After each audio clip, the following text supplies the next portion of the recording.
Halo semua, apa kabar? Balik lagi dengan gue Fajrul Sadik di Reaksi GNA Official. Nah, pada segmen Mangalogi kali ini gue bakal coba untuk membuat teori liar tentang misteri abad kekosongan dan hubungannya dengan kekuatan yang dimiliki oleh Im Sama. Tapi sebelum itu, seperti biasa tentunya, silakan pencet dulu tombol subscribe yang ada di bawah video ini supaya kalian gak ketinggalan update seputar teori-teori menarik tentang manga One Piece. Nah, pertama-tama mari kita bahas dulu soal awal kemunculan sosok Im Sama. Oda Sensei pertama kali memunculkan Im Sama sebagai sosok bayangan hitam yang sepertinya bertubuh kecil dan memiliki mata yang berwarna merah. Nah, kenapa Oda Sensei lebih menonjolkan sisi mata merah Im Sama saat pertama kali dia muncul? Karena menurut gue, mata merah ini merupakan suatu petunjuk yang diberikan oleh Oda Sensei kepada kita kalau sebenarnya kekuatan Im Sama nantinya bakal menitik beratkan kepada kekuatan matanya.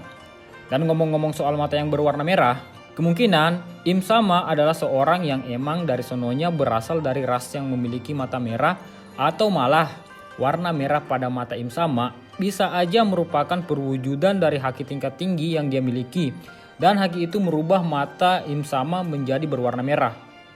Namun untuk sekarang kita skip dulu deh untuk soal warna mata ini. Karena yang mau gue fokusin sekarang adalah kekuatan Im Sama yang nantinya bakal menciptakan sebuah abad kekosongan yang terjadi sekitar 800 tahun yang lalu. Tapi sebelum itu gue mau kalian untuk coba berpikir dulu tentang apa sebenarnya yang disembunyikan oleh world government di abad kekosongan. Dan kenapa coba fakta mengenai abad kekosongan bisa menjadi rahasia yang sangat besar dan gak boleh sampai bocor ke masyarakat dunia. Nah, selama ini Oda Sensei cuma memberi kita petunjuk kalau jika sejarah tentang abad kekosongan terungkap, maka masyarakat dunia bakal terguncang dan nantinya bakal berpotensi menimbulkan perang yang sangat besar. Dan nantinya bisa menghancurkan dominasi pemerintah dunia yang sekarang, yaitu world government dan Tenryubito. Nah, jadi menurut gue, yang terjadi pada abad kekosongan adalah world government menggunakan kekuatan Im Sama untuk memanipulasi dan menulis ulang ingatan manusia pada saat itu. Nah, oke, sekarang gue bakal ceritain dulu tentang apa yang sebenarnya terjadi di sana. Dahulu kala, terjadi perang yang sangat besar antar world government melawan kerajaan kuno. Dan kemudian, seperti kita tahu, perang ini dimenangkan oleh world government yang sekarang, yaitu para Tenryubito dan kawan-kawannya. Namun walaupun saat itu Tenryubito udah menang dan udah mengambil komando pemerintahan dunia, masyarakat di seluruh dunia tetap menolak dan tidak mau patuh terhadap kepemimpinan para Tenryubito ini. Yang akhirnya penolakan masyarakat ini berubah menjadi tindakan pemberontakan yang terjadi di mana-mana. Dan saat inilah Im Sama berperan penting untuk menyelesaikan masalah pemberontakan yang terjadi di seluruh dunia.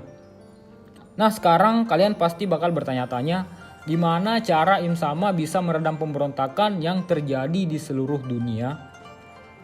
Menurut gue, Im Sama memiliki sebuah kekuatan yang bisa memanipulasi pikiran manusia. Entah itu merupakan kekuatan buah iblis atau merupakan kekuatan haki tingkat tinggi yang dia miliki. Yang jelas, kekuatan ini mirip-mirip dengan kekuatan yang dimiliki oleh Doflamingo. Namun kekuatan yang dimiliki Im Sama ini mempunyai level yang berada di atas kemampuan Doflamingo dulu. Kalau dulu si Mingo cuma bisa mengendalikan tubuh fisik orang lain, namun Im Sama kali ini malah bisa mengendalikan fisik dan pikiran orang-orang. Bahkan dia bisa sampai menulis ulang ingatan manusia. Nah, dari kemampuan inilah dia kemudian akhirnya membuat keputusan untuk menghapus ingatan masyarakat dunia tentang kerajaan kuno. Im Sama bahkan mengubah ingatan masyarakat dunia di mana yang tadinya masyarakat ini mempunyai ingatan yang indah tentang kerajaan kuno dan pastinya mereka juga sangat loyal kepada kerajaan kuno. Kini diubah menjadi masyarakat yang percaya bahwa para Tenryubito adalah merupakan keturunan para dewa yang telah menciptakan dunia ini. Dan mereka juga percaya kalau masyarakat biasa harus mematuhi seluruh perintah dari para keturunan dewa atau Tenryubito.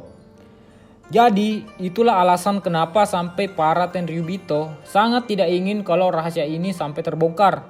Karena kalau sampai rahasia ini keluar, maka kedok dari para Tenryubito yang menyamar sebagai dewa-dewa palsu bakal langsung kebongkar. Dan kalau ini kebongkar, Bukan tidak mungkin kalau nantinya pemerintah dunia bakalan hancur. Nah sekarang kita balik lagi ke Im Sama. Kalau emang ternyata Im Sama adalah orang yang menciptakan abad kekosongan, kenapa dia bisa masih hidup sampai sekarang?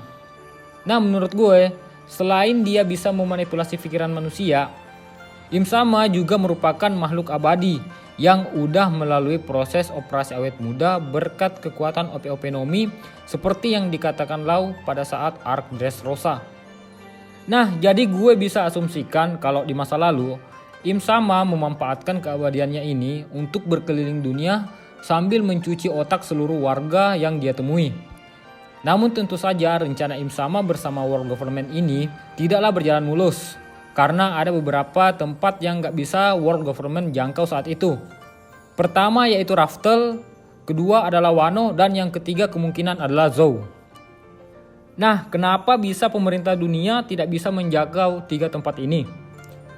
Karena menurut gue, kekuatan Im Sama yang bisa memanipulasi ingatan manusia malah tidak berpengaruh kepada beberapa orang-orang tertentu.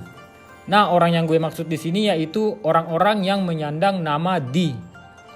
Makanya sampai sekarang orang-orang yang menyandang nama Di menjadi ancaman buat para pemerintah dunia.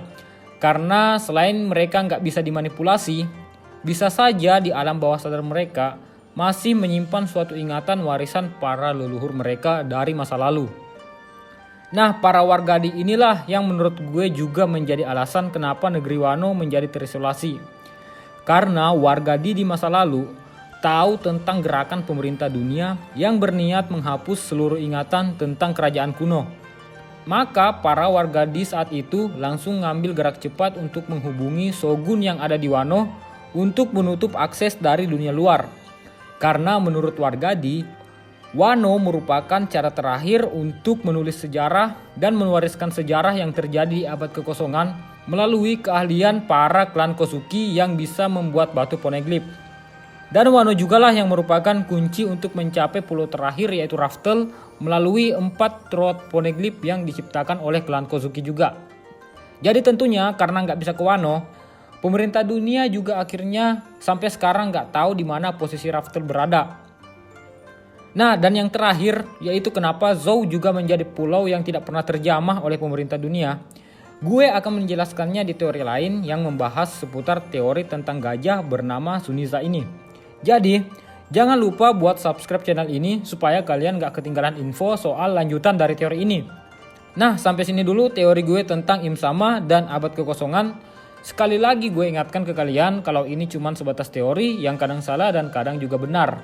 Jadi kalau kalian punya pertanyaan atau pendapat lain seputar teori ini, silahkan tinggalin komen di bawah dan kita lanjut diskusinya di kolom komentar.